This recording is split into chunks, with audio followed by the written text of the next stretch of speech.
السلام علیکم ورحمۃ اللہ وبرکاتہ۔ ان الحمد للہ نحمده ونصلی علی رسولہ الکریم۔ اعوذ باللہ من الشیطان الرجیم۔ بسم اللہ الرحمن الرحیم۔ قل هو اللہ احد اللہ الصمد لم یلد ولم یولد ولم یکن لہ کفوا احد۔ پیارے نبی کریم صلی اللہ علیہ وسلم کی زندگی ہر انسان کے لیے،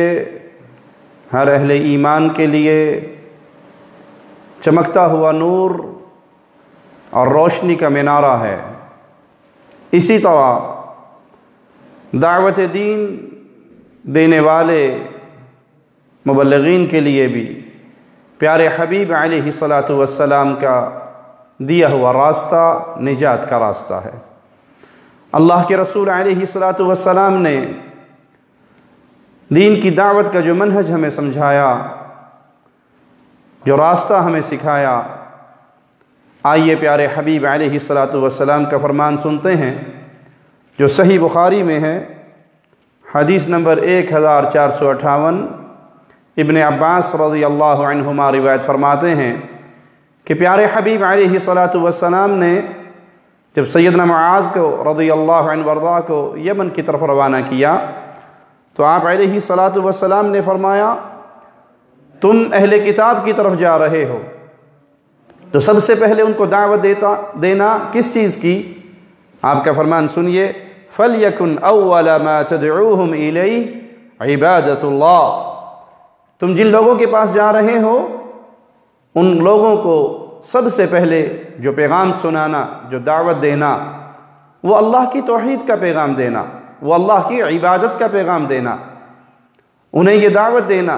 کہ عبادت کا حقدار صرف ایک اللہ ہے اور وہ خالص اللہ کی عبادت کریں، اللہ کی عبادت میں کسی اور کو حصے دار نہ بنائیں۔ فَإِذَا عَرَفُوا اللَّهَ، اور جب وہ اللہ کو پہچان لیں، جب وہ اس حکم کو مان لیں، فَأَخْبِرْهُمْ أَنَّ اللَّهَ فَرَضَ عَلَيْهِمْ 5 صَلَوَاتٍ فِي يَوْمِهِمْ وَلَيْلَتِهِمْ۔ توحید کی دعوت کو ماننے کے بعد پھر اس کو نماز کی دعوت دینا، ان کو بتانا کہ اللہ نے تم پہ دن اور رات میں 5 نمازیں فرض کی ہیں۔ فَإِذَا فَعَلُوا، اور جب وہ یہ کام کریں، وہ اللہ کے فرض کیے ہوئے اس فریضے کو ادا کریں، فَأَخْبِرْهُمْ أَنَّ اللَّهَ قَدْ فَرَضَ عَلَيْهِمْ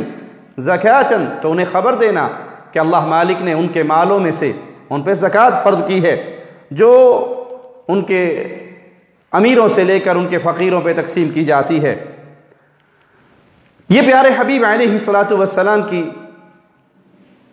تبلیغ کا، دعوت کا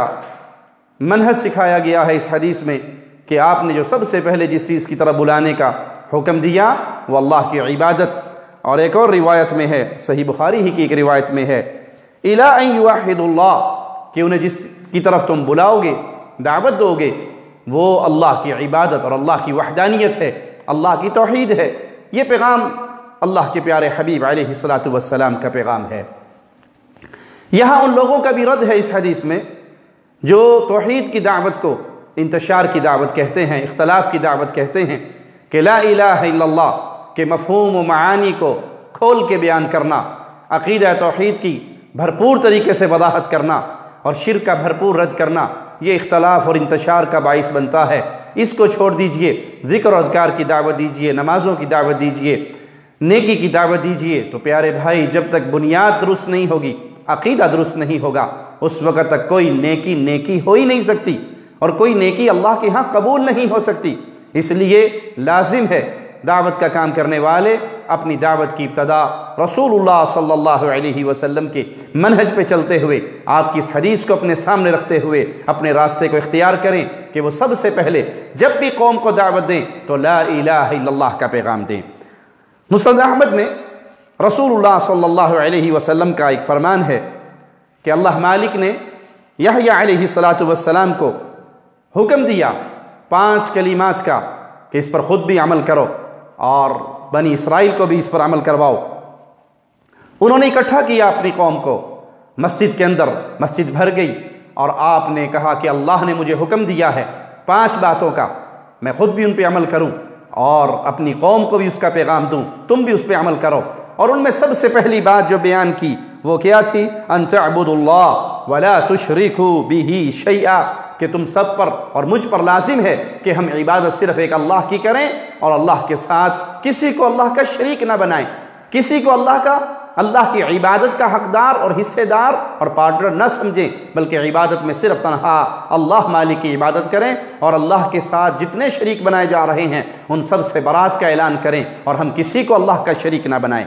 یہی پیغام پیارے حبیب جناب محمد الرسول اللہ صلی اللہ علیہ وسلم نے اپنی قوم کو دیا۔ قولوا لا الہ الا اللہ، اس بات کا اقرار کرو کہ اللہ کے علاوہ کوئی عبادت کا حقدار نہیں، تم کامیاب ہو جاؤ گے۔ تملک العرب والعجم، عرب و عجم کے اللہ تمہیں مالک بنا دے گا۔ یہی پیغام پیارے حبیب جناب محمد الرسول اللہ صلی اللہ علیہ وسلم کا، اور یہی پیغام تمام انبیاء کا، اور تمام انبیاء کی دعوت کے اندر جو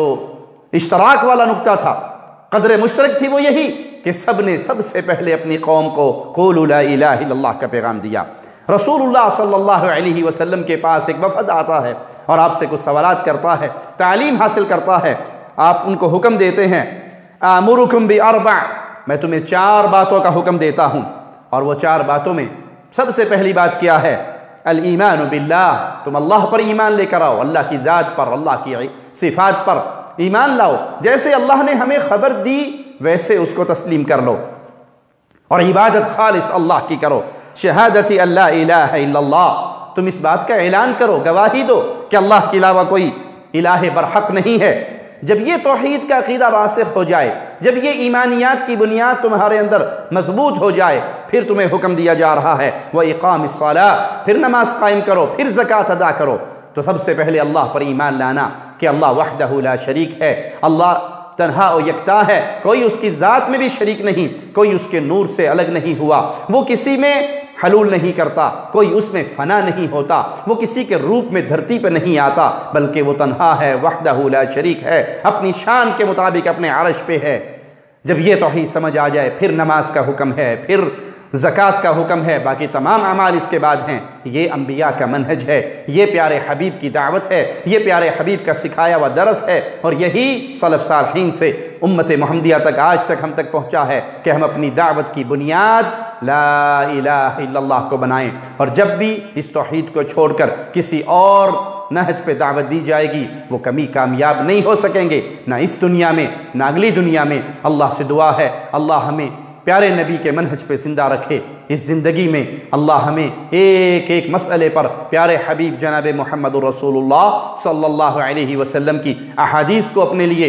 روشنی کا مینارہ سمجھ کر ان کو سننے، ماننے، عمل کرنے اور آگے پہنچانے کی توفیق عطا فرمائے۔ اقول قولی ھذا واستغفر اللہ لی ولکم ولسائر المسلمین فاستغفروہ انہ هو الغفور الرحیم۔